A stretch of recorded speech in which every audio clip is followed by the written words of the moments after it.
नमस्कार, आप देख रहे हैं न्यूज़ 24 5 की पंचायत में आपका स्वागत है। आपके साथ मैं हूं प्रत्युष खरे। यूपी के मथुरा के जवाहर बाग में जो कुछ हुआ उससे पूरा देश सन्न रह गया। कल खबर आई कि एक पार्क के अंदर अतिक्रमणकारियों को हटाने गई पुलिस बल पर हमला हुआ। 2 पुलिस अफसर इसमें शहीद हो गए, 24 लोगों की मौत हो गई। और इससे बड़ी खबर यह जो पार्क के अंदर से निकल कर आई कि वहां पर जो अतिक्रमणकारी थे उन्होंने अवैध तरीके से पार्क पर कब्जा जमा रखा था, वो भी पिछले 2 सालों से। सवाल यह खड़ा हो रहा है कि क्या पुलिस बिना तैयारी के गई या पुलिस की एक बड़ी चूक थी। इस पर अब सियासत भी गर्म हो गई है। अखिलेश यादव सूबे के सीएम कह रहे हैं कि पुलिस को अंदाजा ही नहीं था कि पार्क के अंदर इस तरीके से हथियारों का जखीरा है। ऐसे में सबसे बड़ा सवाल यह है कि मथुरा की खूनी महाभारत का असली मुजरिम कौन है, और सवाल यह भी कि किसके संरक्षण में बनी राम वृक्ष यादव की प्राइवेट सेना, जो कि अवैध कब्जाधारियों का सरगना बताया जा रहा है। इस पर हम चर्चा करेंगे। तमाम मेहमान हमारे साथ जुड़ेंगे, लेकिन उससे पहले यह रिपोर्ट देखिए।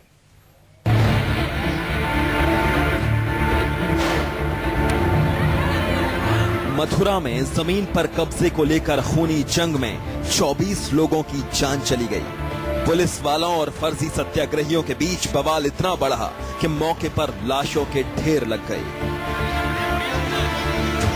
बताया जा रहा है कि अतिक्रमणकारियों ने पेड़ों पर पोजीशन लेकर हैंड ग्रेनेड और स्वचालित हथियारों से गोलीबारी की। हालात कितने खतरनाक थे इसका अंदाजा इसी बात से लगाया जा सकता है कि सारा इलाका धुएं से भर गया। जवाहर बाग में अतिक्रमण हटाने गए पुलिस वालों पर हुई फायरिंग में घायल एसपी सिटी मुकुल द्विवेदी और एसओ संतोष यादव शहीद हो गए, जबकि 2 दर्जन के करीब पुलिस वालों के जख्मों का इलाज अस्पताल में चल रहा है। इस मामले पर बयान देते हुए राज्य के मुख्यमंत्री अखिलेश यादव ने कहा कि मौके पर इतने हथियारों से सामना होगा यह अंदाजा पुलिस नहीं लगा पाई।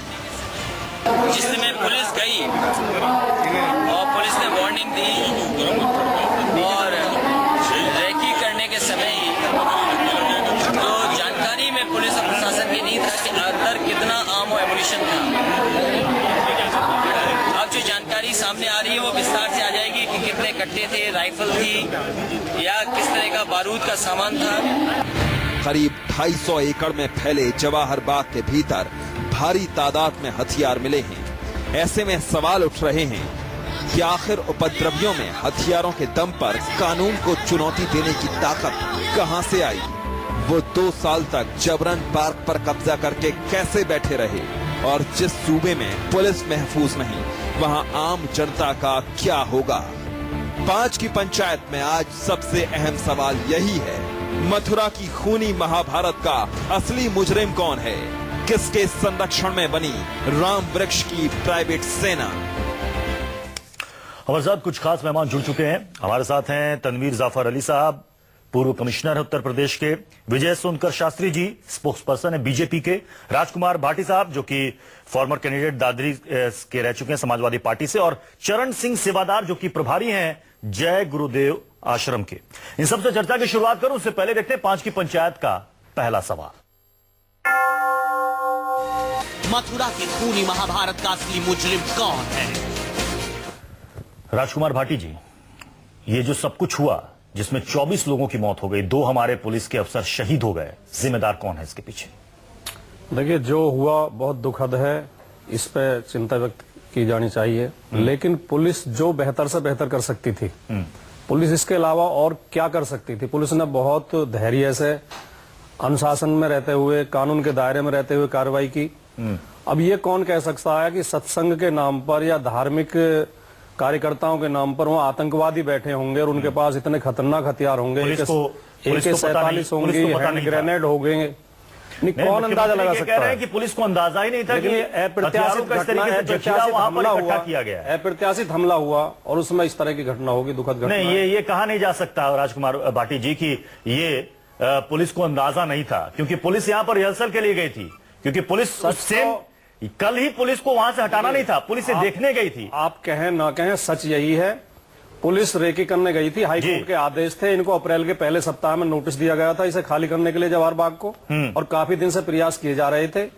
लेकिन पुलिस और प्रशासन को यह अंदाजा था कि वो नारेबाजी करेंगे, धरने पर बैठ जाएंगे, थोड़ी बहुत झड़प होगी वहां पर आतंकवादी छिपे राजकुमार होंगे। भाटी जी, ये पहली बार ऐसा नहीं हुआ जवाहर बाग में। देखिए, पहली बार ऐसा नहीं हुआ। 2 सालों से इन तमाम लोगों ने सत्याग्रही, फर्जी सत्याग्रही, ये उपद्रवी ने कहे, वो तो मैं खुद ही कह रहा हूं, ये आतंकवादी हैं, ये उपद्रवी पिछले भी नहीं 2 साल से पुलिस पार्टी से भिड़ रहे हैं। नहीं, पुलिस संघर्ष हो रहा पार्टी से है। दर्जनों मामले रामवृक्ष यादव के खिलाफ और उनके सहयोगियों के खिलाफ दर्ज हैं। तब भी पुलिस को नहीं पता, अब से पहले ऐसा नहीं तब भी हुआ था पुलिस को नहीं हथियार पता कि चले अंदर हों। इस तरीके से हथियार है। प्रत्युष जी, अब से पहले गोलियां नहीं चली थी, बम नहीं फेंके गए थे, अब से पहले धक्का मुक्की होती थी, भिड़ जाते थे, बदतमीजी करते थे। ये रामवृक्ष यादव बहुत बदतमीजी से प्रशासन से पेश आता था, अधिकारियों को धमकाता था। प्रशासन 2 साल से हाथ पर हाथ धरे बैठा था। ठीक है, देखिए प्रशासन क्यों बैठा था? कानून का पालन कानून के तरीके से किया जाता। जल्दबाजी की जाती तो उस पर भी उंगली उठती कि लोगों को जो उत्पीड़न किया जा रहा है। इसमें हाईकोर्ट के भी आदेश हुए, फिर उसमें नोटिस दिया। अप्रैल के पहले आप कह रहे हैं कि पुलिस ने जो एक्शन लिया वो बिल्कुल देखिए, पुलिस और प्रशासन ने बिल्कुल बहुत ही सराहनीय कार्य किया। जाफर अली साहब, उनकी सराहना की जानी चाहिए। जाफर अली साहब, आपको लगता है कि जो कुछ भी पुलिस ने किया वो बिल्कुल तैयारी के साथ किया या एक बहुत बड़ी चूक थी? आजकल के जमाने में जिस तरह से पुलिस एक्शन वहां पे किया गया, मैं समझता हूं वो निहायत अनप्रोफेशनल था और निहायत ही अनसेटिस्फैक्टरी था। वो बहुत ही, मैं कहूँ, बहुत ही ज्यादा उसमें लापरवाही थी इस वक्त में। और जबकि आपको मालूम है कि 2 साल से वहां पर क्या हो रहा है, LIU क्या कर रही थी, वहां के DM SSP क्या कर रहे थे। हर DM को मंथली मीटिंग में रिव्यू करना होता है। उसमें एक पॉइंट ये भी होता है कि सरकारी जमीनों पर कितने कब्जे हटाए गए। क्या उनको ये नहीं मालूम था कि लगभग 1000 करोड़ की जमीन की ऊपर, जो कि सरकारी जमीन है, उस पर कब्जा हुआ है, उसके लिए उन्होंने क्या कार्रवाई की। कमिश्नर अपने लेवल पे बैठक करते हैं, कमिश्नर भी जिलों की कार्रवाई को देखते हैं। तो ये सब तो सबकी जानकारी में था कितनी जमीन पे कब्जा कर रखा है। जहां तक रही बात पुलिस एक्शन की, आज के जमाने में ये जानते हुए कि वो सब इतने ज्यादा हथियार हैं उनके पास, इतने खतरनाक इस तरह के लोग हैं, और इस तरह से भेज देना, इट वाज एब्सोल्युटली सुसाइडल, जिसमें हमारे 2 इतने अच्छे अफसर जो है मारे गए। तो आजकल के जमाने में देखिए, वज्र एक होता है, आपने एंटी राइट को देखा होगा, improvise version of an APC, और जो बुलेट प्रूफ होता है, अंदर से आप फायरिंग कर सकते हैं। वाई वज्र वॉज नॉट यूज? आप पूरे डिवीजन के वज्र को क्लोज कर लेते, एक प्लानिंग की जाती, उस प्लानिंग के तहत वज्र को आगे करके। अनप्रोफेशनल अप्रोच था, एब्सोल्युटली अनप्रोफेशनल अप्रोच था। It could have been avoided easily. Vijay Sonkar Shastri ji, Shivpal Yadav कह रहे हैं कि बीजेपी लाशों पर राजनीति कर रही है, ये वक्त नहीं है राजनीति करने का।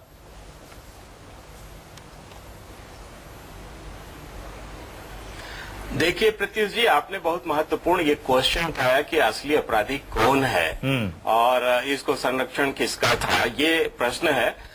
तनवीर जी ने जो बातें कही, मैं उससे सहमत होते हुए मैं भाटी जी से ये बतलाना चाहता हूं कि शायद उनको पता नहीं है कि जो रामवृक्ष यादव है, इसको समाजवादी पार्टी का पेंशन मिलता है। ये जो लोकतांत्रिक सेनानी पेंशन होता है, वो उसको समाजवादी पार्टी के लोगों को नहीं मिलता है शास्त्री जी। वो ये नहीं कह सकते, पार्टी देख के नहीं दी जाती पेंशन, पार्टी का नहीं है। आप इतने निचले स्तर पर ना उतरे, इतने नीचे स्तर पर ना उतरे। एक दुखद घटना हुई है, ये गली मोहल्ले जैसे आरोप न लगाएं कि समाजवादी पेंशन मिलती है। समाजवादी पेंशन उत्तर प्रदेश के नागरिकों के लिए है, किसी पार्टी के कार्यकर्ता के लिए नहीं है।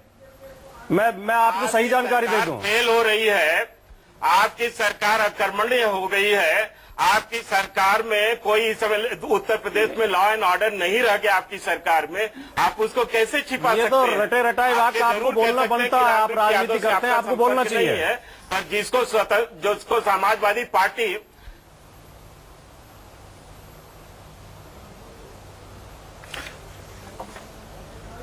किस तरह से भूमाफियाओं को संरक्षण देते हैं, आप लोगों के शासनकाल में किस तरह से पुलिस अधिकारियों की हत्याएं होती हैं, ये पहली हत्या नहीं है, ऐसी अनेकों हत्याएं हो चुकी हैं आपके शासनकाल में।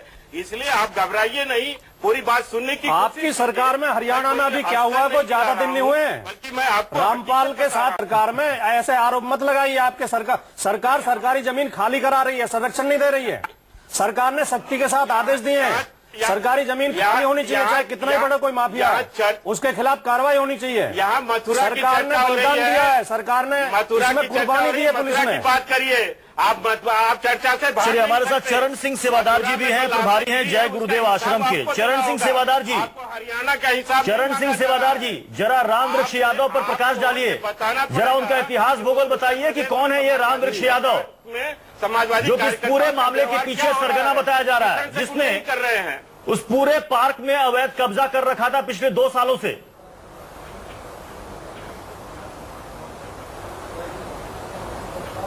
जी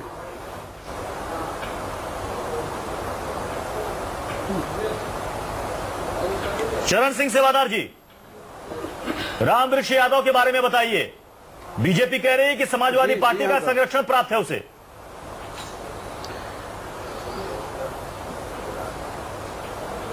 नहीं, ये तो हमको जानकारी नहीं है, लेकिन ये है कि ये संरक्षण ही नहीं, पेंशन। आतंकवादी टाइप के लोग हैं। वो आतंकवादी ये हैं क्योंकि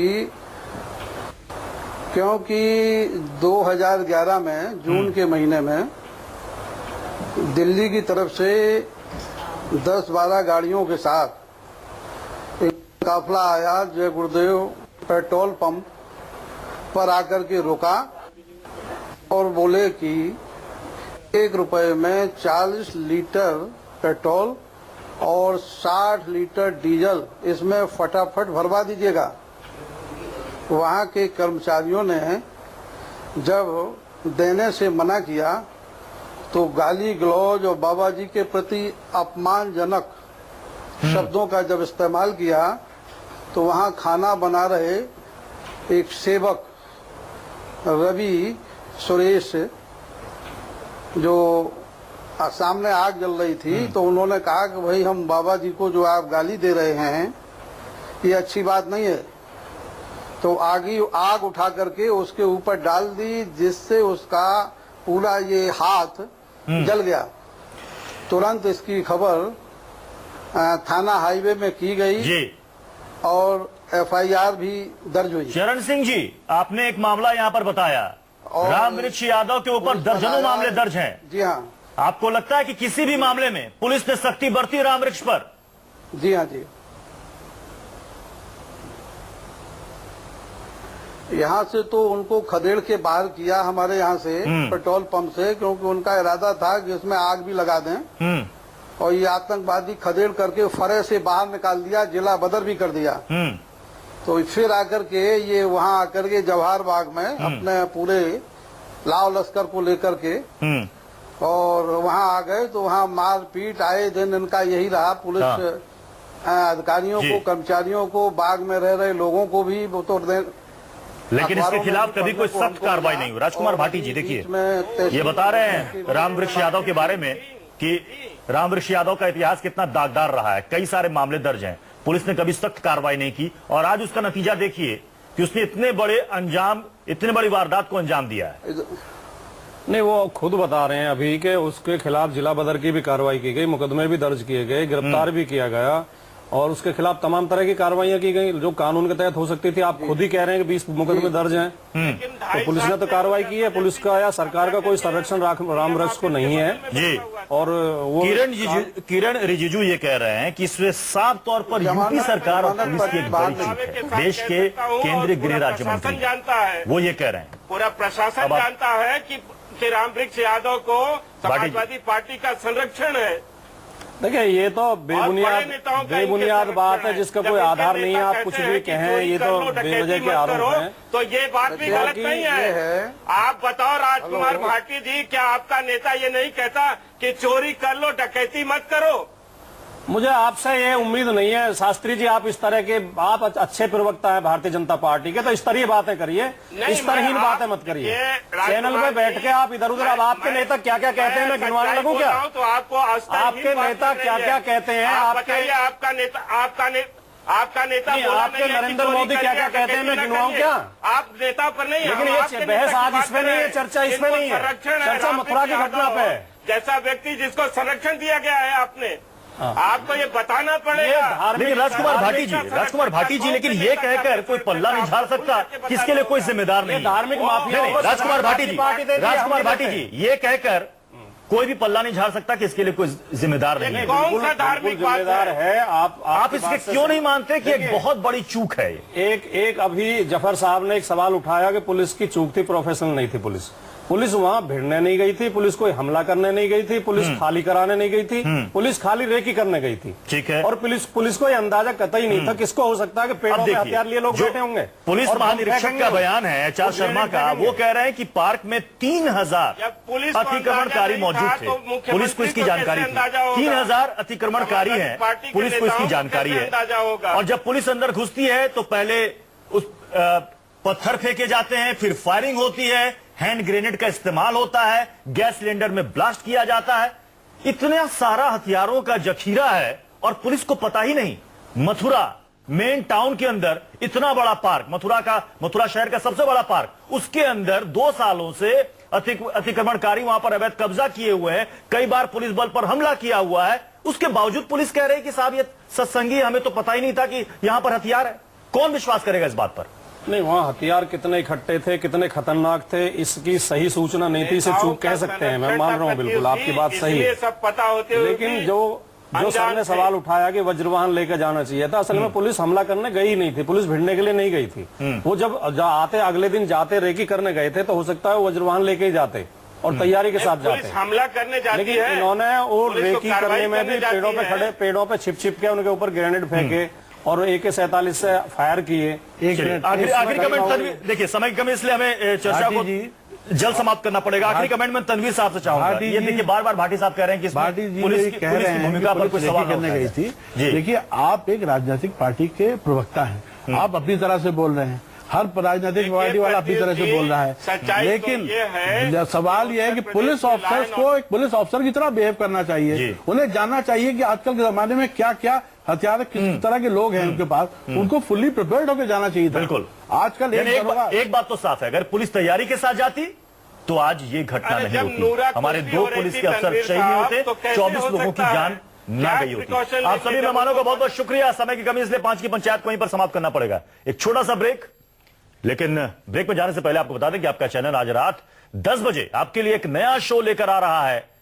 रात 10 बजे हकीकत, इसमें देखिए कि इस शो में क्या है खास। No baby, show no baby.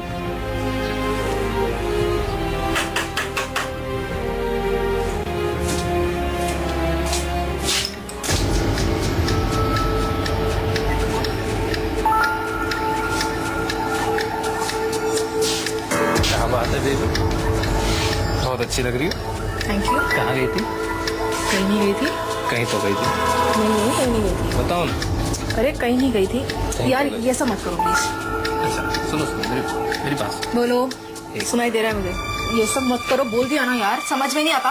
क्यों? अब प्रणय ज्यादा अच्छा लगने लगा है क्या?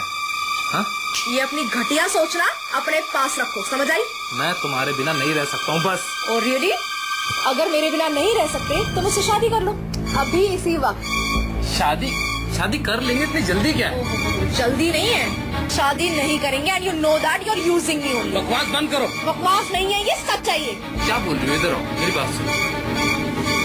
मना कर रही हूँ ना, समझ में नहीं आ रहा है। निकलो यहाँ से, निकलो। अरे मान्या, निकलो यहाँ से, निकलो। निकलो यहाँ से, निकलो, निकलो।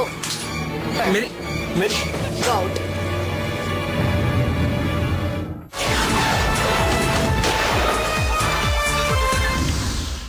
तो आज रात 9:57 पर जरूर देखिए हकीकत।